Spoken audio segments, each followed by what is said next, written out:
पता चला कि हम देह भाव बचपन से ही होता है, शुरू से होता है, या कोई भय या जिसको बोलते हैं झूठ, वो हमारे जन्म से ही अंदर होता है, या बॉडी कॉन्शियस शुरू से ही होती है। तो फिर इससे दूसरी तरफ शिफ्ट होने का क्या चांस है? दूसरी तरफ वही जाएगा ना जिसको दूसरी तरफ लाभ है, जिसको शरीर की तरफ रह करके आराम ना मिल रहा हो, शांति ना मिल रही हो, वही दूसरी तरफ जाएगा।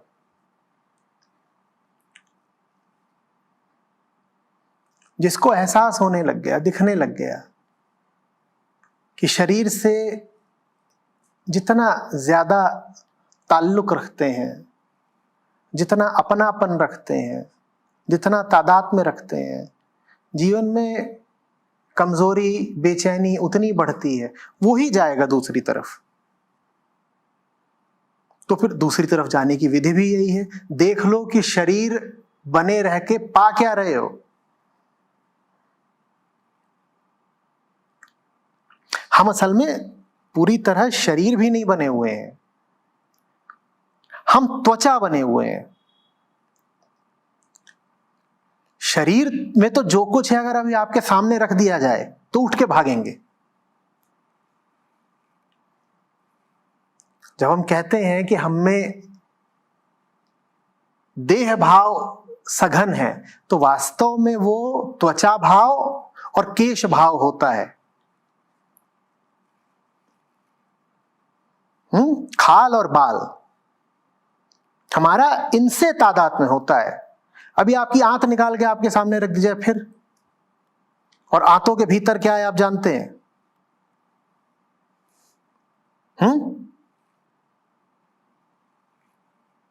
मौसम महक उठेगा बिल्कुल।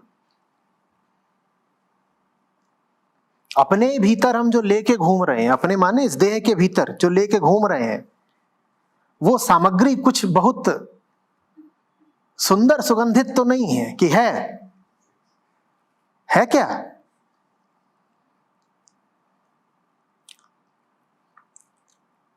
जो इन छोटी छोटी बातों पे विचार करने लगता है कि मैं क्या शरीर बना बन के घूम रहा हूं। शरीर बाहर से खाल है, अंदर से मलमूत्र है। मुझे मल बन के घूमना है क्या?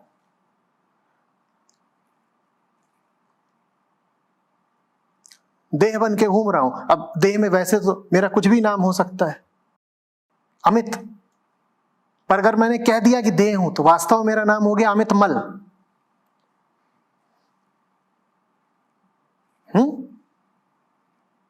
आइए रोशन मल साहब, आइए अमित मल साहब।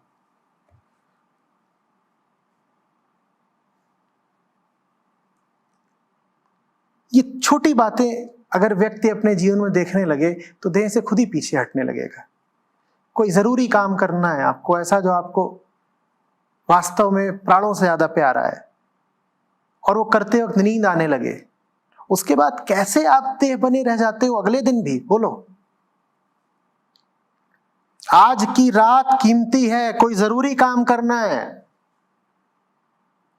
और आप कर रहे हो, और ये देह सोने को आतुर हो रही है, उसी रात देह से नाता टूट जाना चाहिए।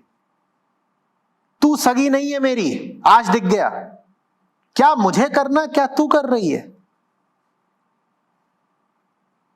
तेरे इरादे नापाक है, कम से कम तेरे इरादों और मेरे इरादों में कोई साम्य नहीं है। मुझे काम करना था और तुझे सोने की पड़ी है।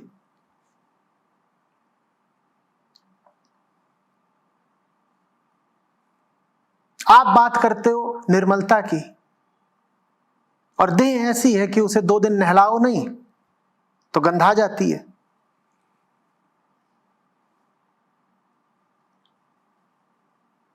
आप बात करते हो कि असीम चाहिए, विराट चाहिए, और देह में जो कुछ है सब सीमित है। आप कहते हो आश्रित नहीं होना है, दूसरों पर निर्भर रह के नहीं जीना है, और देह लगातार दूसरों पर ही निर्भर है। उसका तो खाना पीना, हवा पानी, जल सब बाहर से।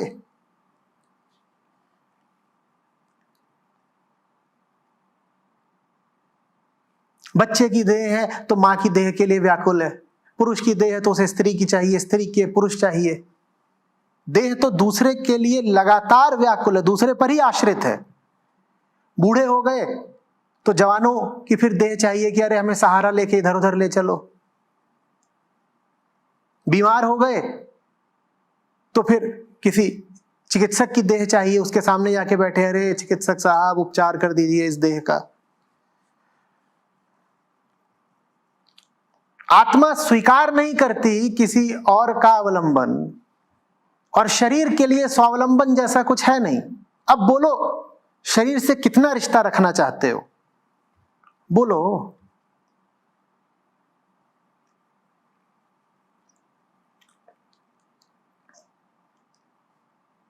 जिन्होंने शरीर के ही दम पर प्रसिद्धि पाई, जिनको शरीर के ही नाते जानते हो, उन फिल्मी सितारों की जवानी की और बुढ़ापे की तस्वीरें देख लिया करो। देह क्या है स्पष्ट हो जाएगा। देह भाव से मुक्त होने का अच्छा तरीका है। कोई रहे हो अपने जमाने के फौलाद सिंह, गामा पहलवान, बलिष्ठ देह वाले, सुंदर चेहरे वाले, कोई ग्रीक हीरो, कोई कामदेव, उनकी बुढ़ापे की तस्वीर देख लो। कोई सुपरस्टार हो, देख लो आजकल कैसे लगते हैं। 70 के दशक के किसी सुपरस्टार की आज की तस्वीरें देख लो, या उस जमाने की कोई तारिका हो, उनकी आज की देख लो तस्वीर। उनमें से बहुत सारी तो आजकल तस्वीरें खिंचवाती ही नहीं, ला जाती है।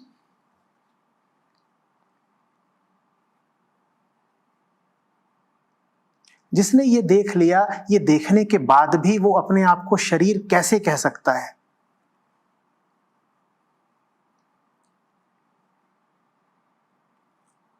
सुंदर से सुंदर भोजन खाते हो और उसका मल बना देते हो। ये है इस शरीर की फितरत।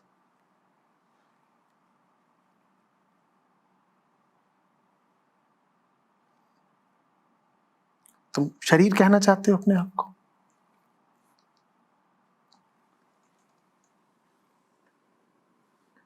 और तब भी शरीर भाव न छूट रहा हो तो जाके भर्तृहरि का पहले श्रृंगार शतकम और फिर वैराग्य शतकम पढ़ लो तो पता चल जाएगा। उन्हें भी एक समय शरीर बड़ा प्रिय था, फिर दिल ऐसा टूटा कि सीधे श्रृंगार शतकम पे आके रुके, सीधे वैराग्य पे आके रुके।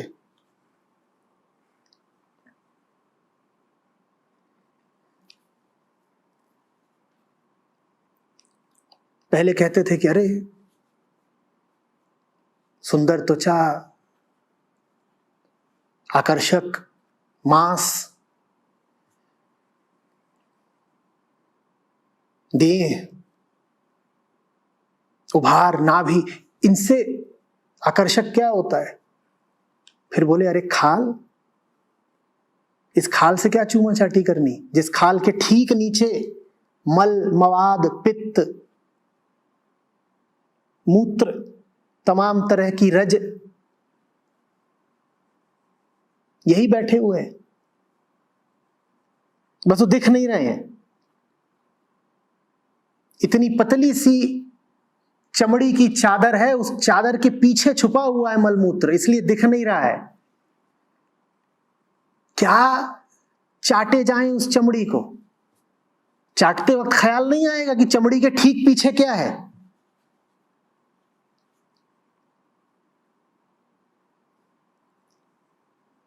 जिसको ये विचार आने लग गया वो कैसे अब देह भाव में जी लेगा बताओ?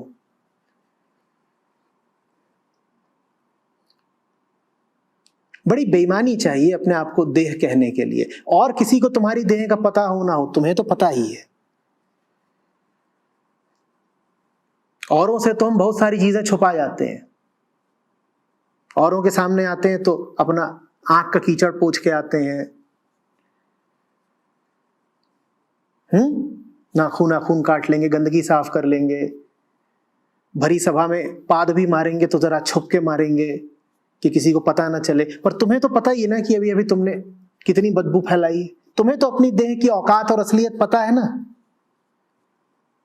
औरों से छुपा लो, तुम्हें नहीं पता है क्या?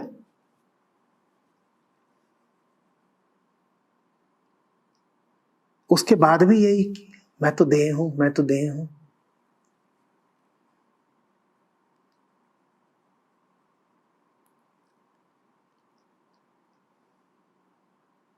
बड़ी बेईमानी की बात है ना। दूसरों को रिझाने जा रहे हो देह दिखा के,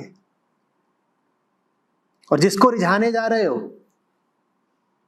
उससे मिलने से ठीक पहले गड़गड़ गड़गड़ गड़गड़ माउथ फ्रेशनर किया है। तुम जानते हो ना कि तुम्हारे मुंह से कितनी बदबू उठती है, सभी के मुंह से उठती है, और फिर भी तुम मुंह में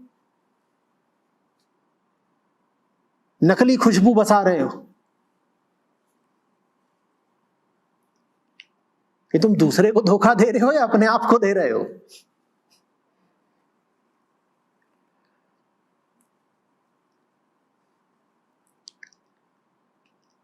और फिर ऐसे ही रिश्ते टूटते हैं, बड़ी निराशा आती है, झटका लग जाता है। शुरू शुरू में तो दांत चमका के और कुल्ला मंजन करके और लिस्टरीन डाल के पहुंचते थे। फिर जब रिश्ता जम गया तो एक दिन ऐसे ही पहुंच गए ओनियन डोसा खा के,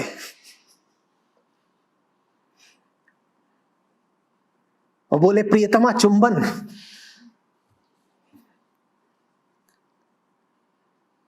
ये प्रियतमा अगर उस क्षण के बाद भी देह भाव में जिए तो ये नरक की अधिकारी है। इसका पूरा हक है कि इसको नरक ही मिले। जिसे जगना होगा, जिसे चेतना होगा, वो उस क्षण में जग जाएगी, कहेगी ये है असलियत, पान खाए सैया हमार।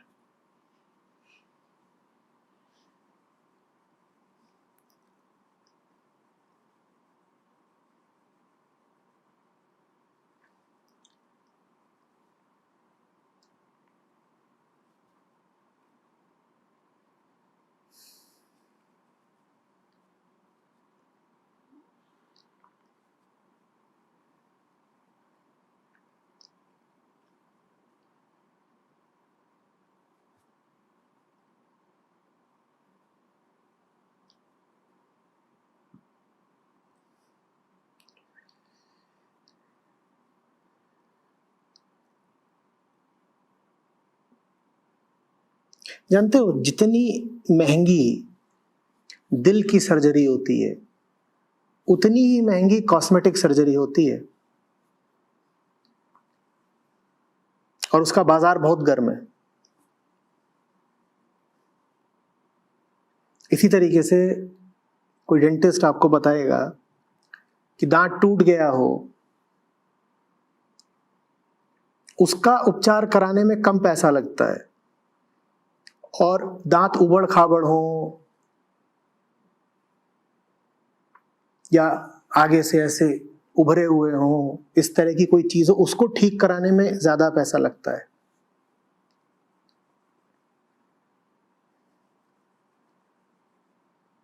नाम मुझे नहीं ध्यान आ रहा, वो दंत चिकित्सा की एक संपूर्ण शाखा ही है, कुछ कहते होंगे उसे, कॉस्मेटिक डेंटिस्ट्री वगैरह।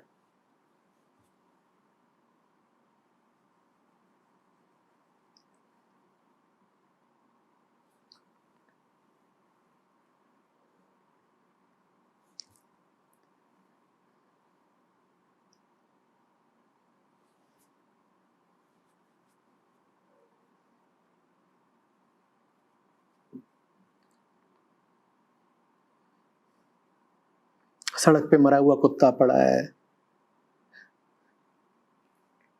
आप अपने आंगन में घूम रहे हो, आपके पांव के नीचे केंचुआ आ गया, बारिश का मौसम है, आपको दिख नहीं रहा देह की क्या गति होनी है, उस कुत्ते की देह, उस केचुए की देह और आपकी देह क्या वाकई अलग अलग है?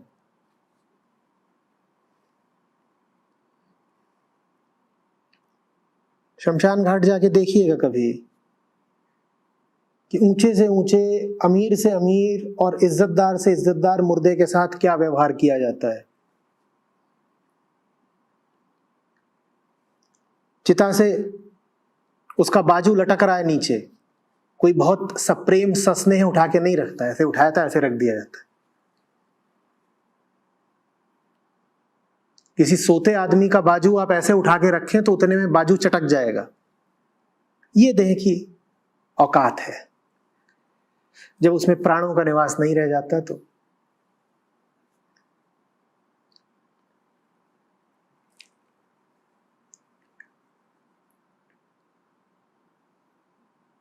प्राण क्या है? चेतना।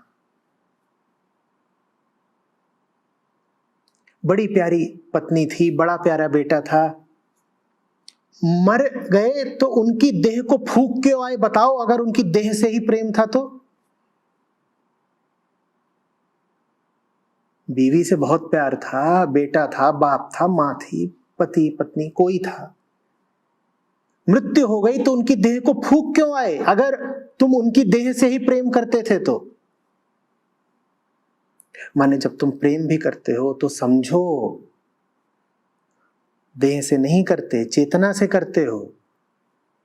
पर ये बात समझते नहीं तो जीवन भर देह के ही चक्कर में पड़े रह जाते हो, चेतना की कुछ कदर ही नहीं कर पाते।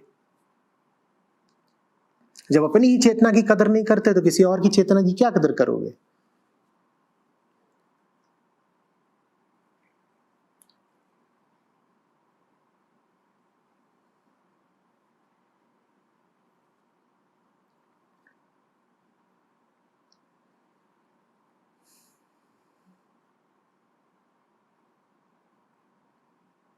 चेतना न बचे उसके बाद देह का हश्र देखा है?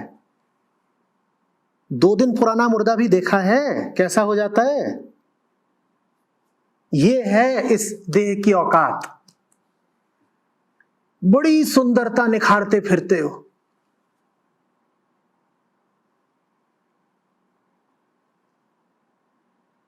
ये जितने प्रेमी घूम रहे हैं देह के, ये पास आने से घबराएंगे। मर जाओगे उसके 4 घंटे बाद कोई पास नहीं बैठना चाहेगा, बदबू उठती है। सड़ने लगते हो तो बर्फ पे रख दिए जाते हो।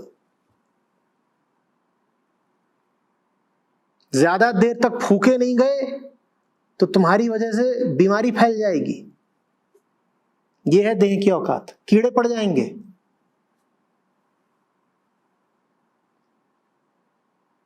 और चमकाओ। मैं गंदा रहने को नहीं कह रहा हूं, मैं पूछ रहा हूं बस कि जीवन का जितना अंश, अपनी ऊर्जा, अपने समय, अपने संसाधनों का जितना बड़ा हिस्सा इसकी देखभाल में बिता रहे हो, क्या वो हिस्सा इस पर जाना चाहिए था? या जीवन का कोई और ऊंचा उद्देश्य होना चाहिए जिसकी तरफ तुम्हारा समय जाए, संसाधन जाए? इसका क्या भरोसा है?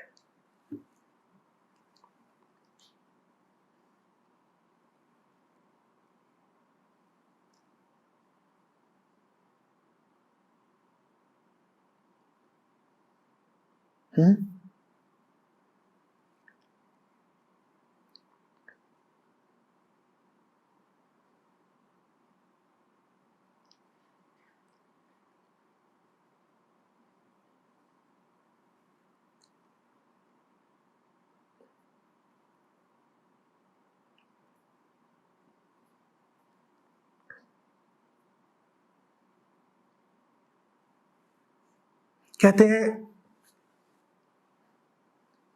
सिद्धार्थ राजकुमार के साथ हुआ था ऐसा। उनके पिता को कुछ ऋषियों ने आगाह करा था कि आपका बेटा सन्यासी निकल सकता है। कुछ देखे होंगे उसके लक्षण। तो पिता ने बड़ा बंदोबस्त किया, उसको कभी दुख महसूस ना होने दें, उसके लिए भोग विलास के सब साधन इकट्ठे कर दिए। और राज्य की जो सुंदर से सुंदर लड़कियां थीं उनको बुलाते और कहते ये मेरे बेटे के साथ रहो, दोस्ती करो, राग रंग हो, नाच गाना हो। कहानी है, जानता नहीं। कहानी है कि एक रात ऐसे ही देर तक चला नाच गाना, मदिरा इत्यादि भी रही होगी, तो जितनी लड़कियां आई थी उनकी शायद सिद्धार्थ ने भी पी होगी।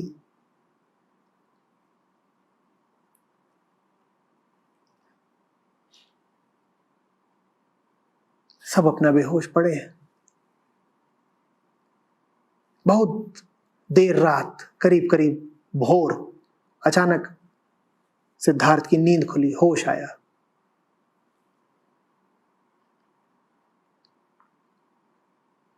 और वो सब रूपसी सुंदरियां अव्वल नंबर की, उनको बुलाया गया था। अब वो सब बेहोश ढुलकी पड़ी थी।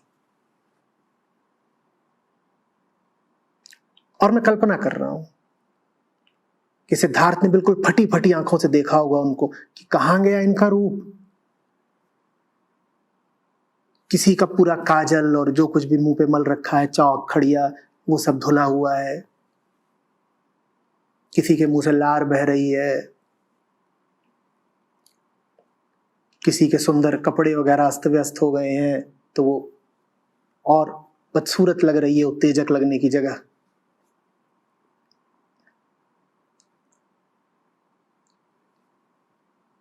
कोई मुंह फाड़े पड़ी हुई है बेहोशी में, कोई खर्राटे मार रही है, किसी ने इतनी पी ली है कि उसने उल्टी उल्टी कर दी और अपनी ही उल्टी में लथपथ पड़ी है वमन करके। सिद्धार्थ ने ये सब देखा। ठीक, अगर ये है रूप की असलियत तो नहीं चाहिए रूप। रूप भी तभी सुहाता है जब बड़ी तैयारी करके आता है। जो रूप आपको बड़ा आकर्षित और उत्तेजित करता है, वो पहले घंटों तैयारी करता है उत्तेजित बनने के लिए। वो तैयारी कैसे हो रही है अगर आप ये देख लें तो उस रूप से आपका जी हट जाएगा। बाल नोचे जा रहे हैं, खाल नोची जा रही है, घिसा जा रहा है। सब पुरुषों के लिए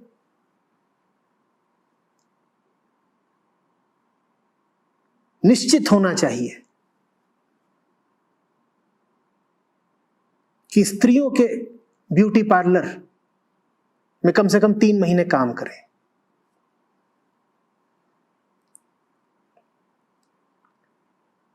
ये व्यवस्था बननी चाहिए। जाके देखो तो कि जिस रूप यौवन के पीछे तुम इतने पागल रहते हो, उसकी हकीकत क्या है।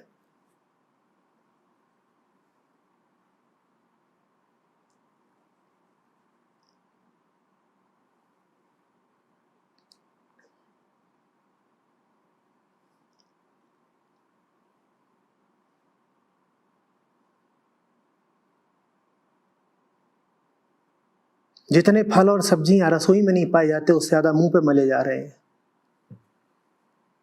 दुनिया भर के रसायन देह पर घिसे जा रहे हैं। भौहें नोची जा रही हैं, बाल नोचे जा रहे हैं, बाल रंगे जा रहे हैं, मुंह मरगड़ा जा रहा है, और चीख पुकार भी मची हुई है, हाय हाय हाय हाय। आंसू भी निकल रहे हैं। पर यह कार्यक्रम होना जरूरी है ताकि देह आकर्षक प्रतीत हो सके। जिसने इस व्यापार को देख लिया, मुझे बताओ अब वो देह को कीमत कैसे देगा।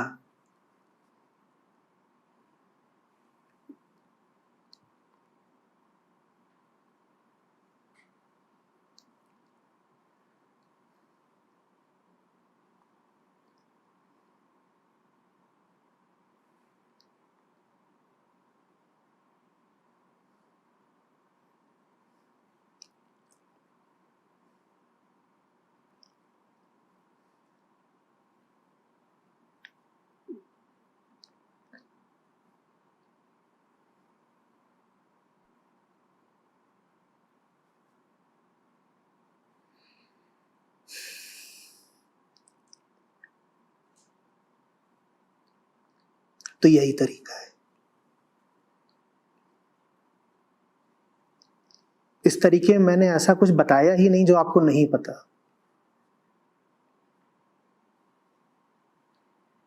बात चाहे सौंदर्य प्रसाधनों की हो और चाहे शमशान की, पता तो आपको सब कुछ ही है ना। वो सब पता होने के बाद भी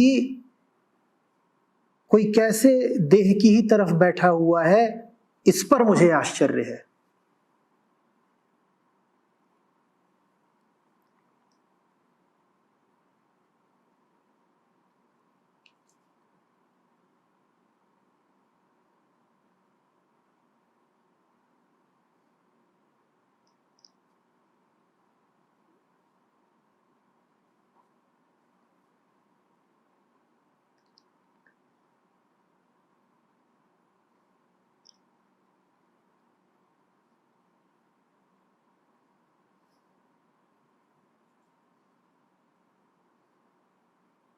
जब शरीर का कोई हिस्सा बड़ी मांग करने लगे किसी भी तरीके से,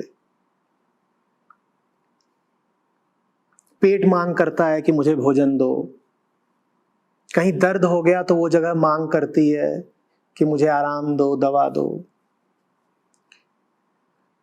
कामोत्तेजना चढ़ने लगी तो जननांग मांग करते हैं कि हम पर ध्यान दो।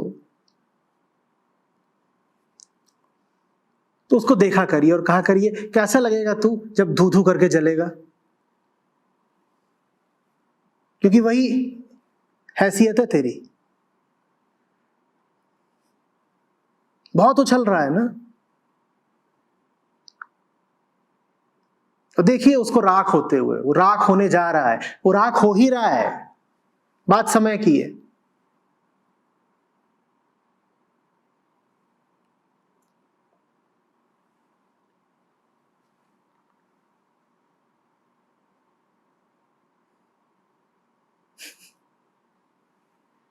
औकात राख की, बात लाख की, ये है अफसाना ए जिस्म। लाख से नीचे की बात नहीं करता, और हैसियत है राख की।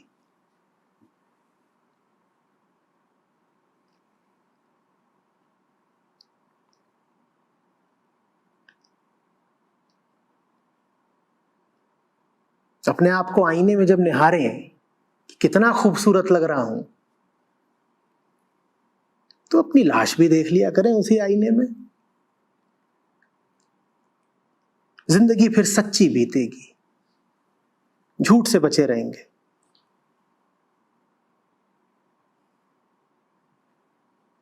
और लाश यहां है कौन? नहीं साधो, ये मुर्दों का गांव। फकीरों के तो अंदाज ही ऐसे रहे हैं। सुना है ना, एक बैठा था पेड़ के नीचे गांव से थोड़ा बाहर, उसके पास एक यात्री आया, बोला बताओ बस्ती कहां है? बोला बताओ बस्ती कहां है? उसने कहा उधर। गांव था इधर और उसने बोला उधर, तो वो पथिक उधर को चल दिया और थोड़ी देर में लाल पीला वापस लौटा। बोला क्या आदमी हो तुम, हमें तो पता था कि फकीर सीधे सच्चे होते हैं, तुम बरगला रहे हो यहां बैठ करके। हम पूछ रहे थे बस्ती कहां है, तुमने मरघट भेज दिया। बोले पागल, बस्ती तो वही है, इधर तो उजड़ती है। बोले बसते तो हमने वहीं देखा लोगों को, वहां जो गया वो बस गया, वहां तो हमने किसी को बसते देखा नहीं। उधर तो जो गया उजड़ा, बसे तो लोग वहीं जा करके, तो बस्ती तो वही है।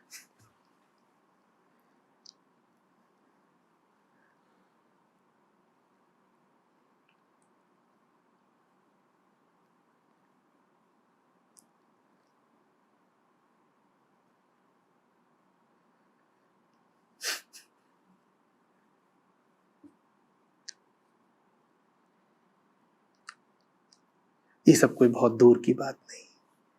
फिर कह रहा हूं, जितनी बातें कह रहा हूं आपको भी पता है ना, इनको दबाया मत करिए। हमने इन बातों का जिक्र भी प्रतिबंधित कर रखा है।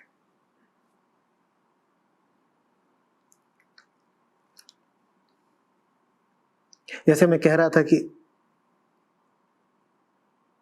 ब्यूटी पार्लर में काम करना अनिवार्य होना चाहिए, वैसे ही शमशान में भी ड्यूटी बजाना अनिवार्य होना चाहिए,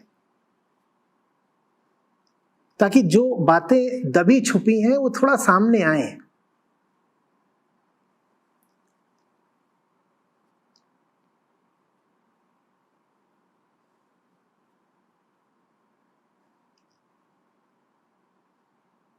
फिर हल्का जिएंगे।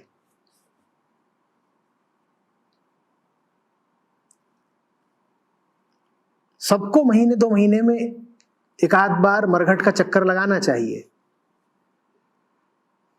भाई घर है अपना, जाओगे नहीं देखने क्या हालचाल है, संगी साथी कैसे हैं, कोई दिक्कत तो नहीं, कुत्ते तो नहीं आके मूत जाते।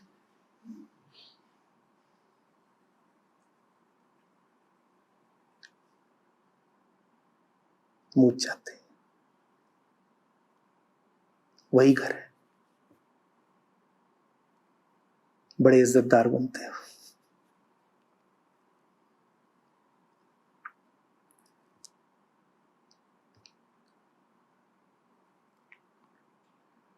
पर ये बातें हमने छुपा रखी हैं, तो बड़ी आम बातें हैं, पर हम उनको दबाए रहते हैं, उन पर पर्दा डाले रहते हैं, उनके जिक्र को प्रतिबंधित किए रहते हैं। खुलेआम बात किया करिए।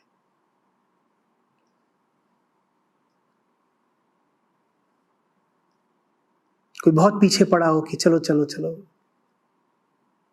कहीं मिलते हैं, चैट करते तो बहुत दिन हो गए, या मिलना भी तो चाहिए, तो उसको जीपीएस भेज दो कहीं का, और जब वहां पहुंचे तो बोलो व्हाट अ कूल शमशान। सारा रोमांस उतर जाएगा, और जिसका रोमांस इतने पर भी ना उतरे वो समझ लो सच्चा आशिक है।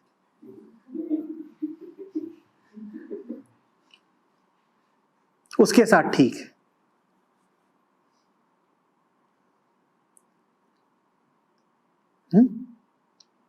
तो डेटिंग के लिए शमशान।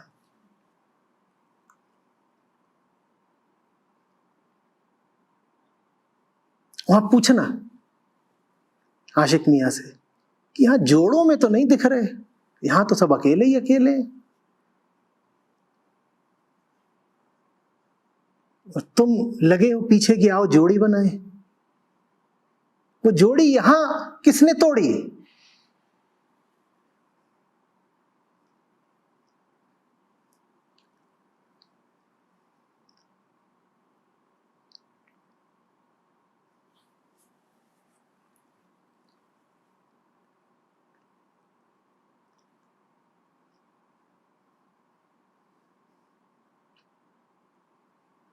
पर ऐसी बातों को हमने बिल्कुल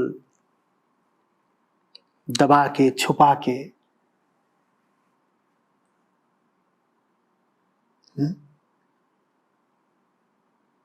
अपनी चेतना के किसी पुराने संदूक में बंद करने की प्रथा बना ली है।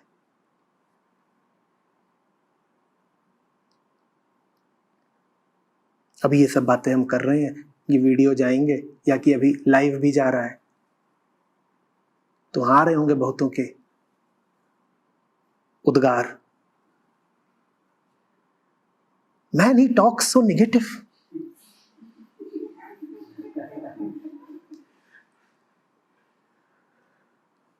Bro he has no positivity, all he talks is death and destruction.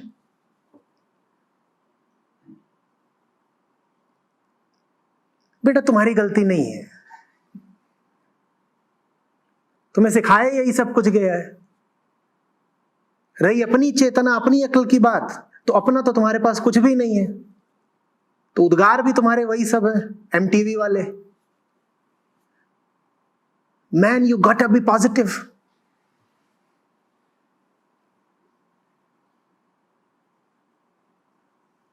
अच्छा है, तुम पॉजिटिव मुर्दे बनना।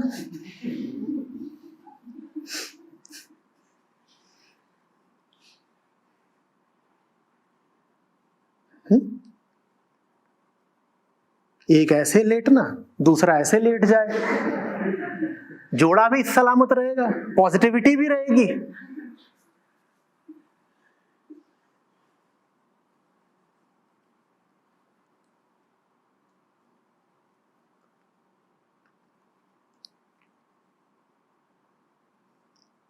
अच्छा, लेकिन मेरा प्रश्न ये है कि हम बात ज्यादा शरीर के बारे में करते हैं, चेतना के बारे में बचपन से, जन्म से लेकर बहुत उम्र तक चेतना के बारे में बात ही नहीं होती, हमारी इंट्रोडक्शन नहीं होती। शरीर के बारे में कौन बात करता है? हम सभी करते हैं। घुटना कभी अपने बारे में बात करेगा क्या? घुटने के बारे में बात कौन कर रहा है?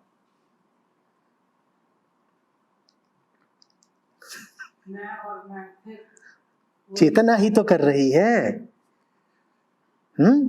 बस उस चेतना को ये पट्टी पढ़ा दी गई है कि शरीर के साथ जुड़ने में कुछ लाभ है। चेतना बेचारी थोड़ी गरजमंद है, मजबूर है। चेतना में कुछ कमी है, उसका कुछ खोया हुआ है, कुछ मिसिंग है, तो सबसे पूछते फिर रही है कि वो जो मिल नहीं रहा है, वो जिसकी तलाश है, वो कहाँ मिलेगा। और प्रकृति और समाज ये दोनों आके उसको बता देते हैं कि वो तुम्हें मिलेगा देह में। तो चेतना बेवकूफ बन जाती है, चेतना की गरजमंदी का फायदा उठा लिया जाता है। हम सब अपूर्ण हैं, कुछ खाली सा, कुछ खोखला सा है, और हमें नहीं मालूम कि उसमें हमें क्या भरना है। हमें नहीं मालूम कौन है पूरा करेगा।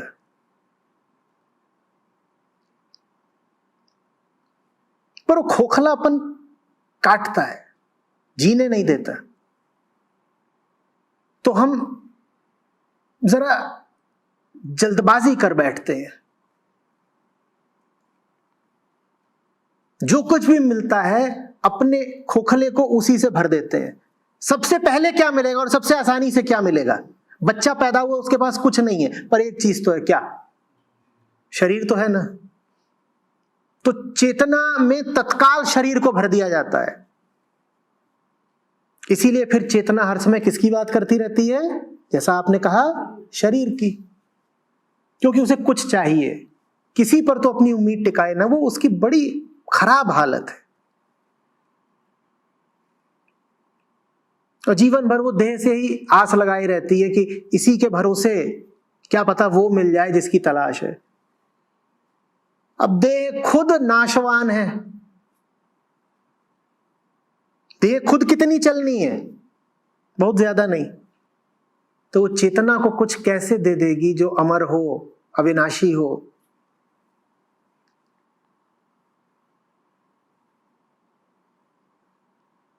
चेतना का तो बुद्धू ही बन गया।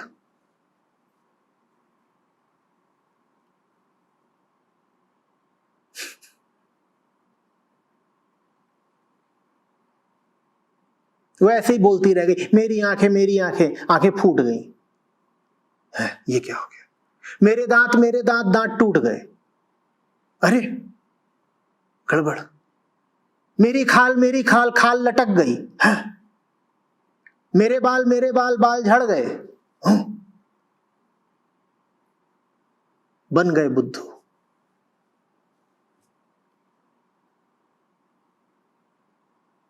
और जीवन भर जो किया, जो संसार रचा, वो सब भौतिक, वो सब देह से ही संबंधित।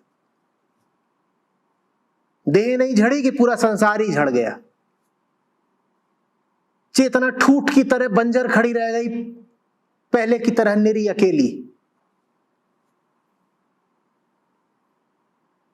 जिस वास्ते यात्रा शुरू की थी वो मकसद ही नाकामयाब गया।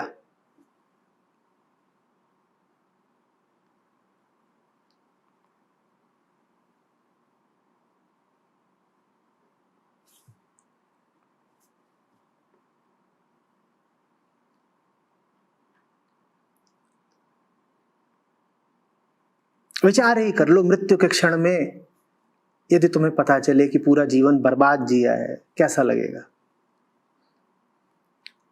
ये तो खैरियत की बात है कि ऐसा पता ही नहीं चलता।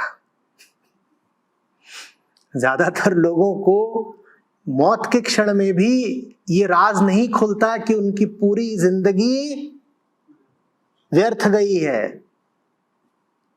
तो आसानी से मर लेते हैं। पर मरने वाले हो और उसी वक्त तुम्हें पता चले कि ये जितने साल, जितने दशक तुम जिए, यूं ही जिए, कैसा लगेगा? इसी देह के भरोसे जिए और अब यही जा रही है, झड़ रही है।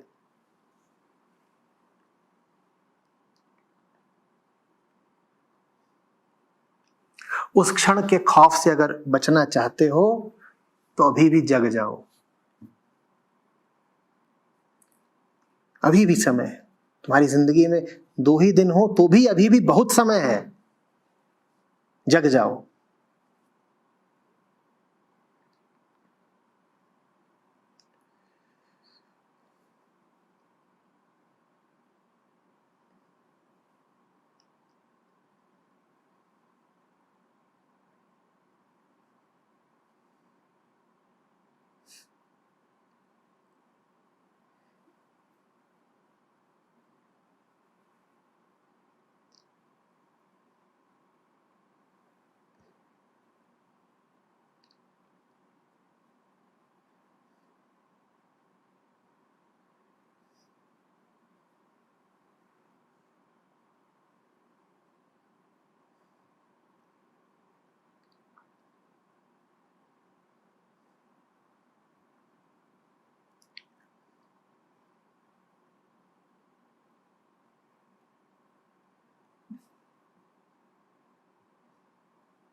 एक डीजल गाड़ी है, यहां संस्था में खड़ी है,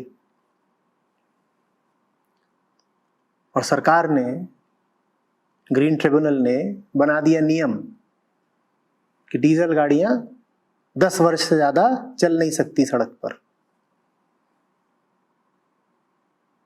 अब होने जा रही है 10 साल की, चली बहुत कम।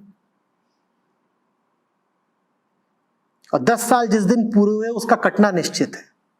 तो किसी ने कहा, अरे चला ही लिया होता। क्या कहा? अरे चला ही लिया होता, क्योंकि 10 साल जिस दिन पूरे होंगे ये तो कटेगी। चला ही लिया होता। कैसे चला लिया होता? व्यर्थ ही उसमें डीजल भर के कहीं भी घुमाते। कोई उद्देश्य होना चाहिए ना। तो गाड़ी इसलिए है 10 साल के पहले पहले उसे सुउद्देश्य घुमा लो, क्योंकि 10 साल पूरे हुए नहीं कि वो तो कटेगी। और 10 साल से पहले भी उसे अगर व्यर्थ घुमाया तो समय भी खराब करोगे, डीजल भी खराब करोगे। दोनों ही काम तुम नहीं कर सकते। ना तो तुम ये कर सकते हो कि गाड़ी चलाई नहीं, और ना तुम ये कर सकते हो कि गाड़ी खूब चलाई पर व्यर्थ चलाई। तुम्हें गाड़ी चलानी भी है और सुउद्देश्य चलानी है, सप्रयोजन चलानी है, मंजिल की ओर चलानी है, सचेत होकर चलानी है। वो गाड़ी देह है।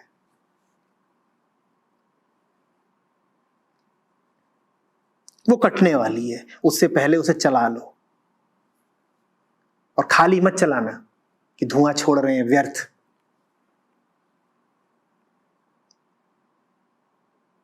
मकसद की तरफ चलाओ, सही चलाओ, खूब चलाओ। बचा के क्या करोगे? बड़ी चमचमाती गाड़ी है, एकदम चमक रही है, 9 साल 364 दिन की हो चुकी है।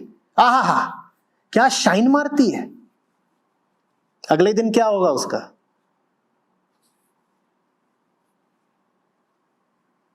बचा के क्या करोगे? बचाना मत।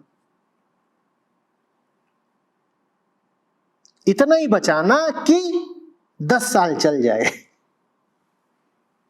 इससे ज्यादा तो वैसे भी नहीं। खूब रगड़ो उसे, रगड़ ही दो। अमर तो वैसे भी नहीं है भाई, रगड़ दो। ये बर्ताव होना चाहिए शरीर के साथ, रगड़ दो उसको। इतना ही बचाओ कि बस 10 साल खिंच जाए।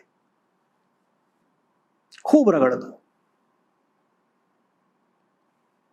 जीवन का उद्देश्य शरीर की सुरक्षा नहीं है, जीवन का उद्देश्य है चेतना को मुक्ति तक पहुंचाना।